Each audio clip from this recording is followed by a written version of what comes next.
દર્શક મિત્રો, રાજકોટ પ્રોપર રાજકોટ જિલ્લામાં બસ સ્ટેન્ડ પાસે ભૈરા ઉનાળે ચોમાસું બેહી ગયું છે ભાઈ. જુઓ, વરસાદ બેફામ થયો છે. મેઘરાજા બેફામ થયા છે, જોઈ લો. અચાનક જ છેલ્લા 10 મિનિટથી વરસાદ ચાલુ છે.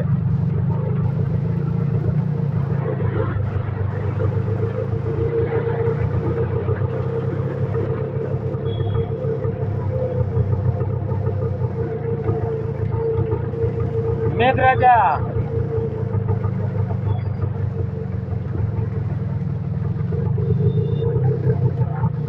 માણસોના બાઇક પણ બંધ થઈ ગયા.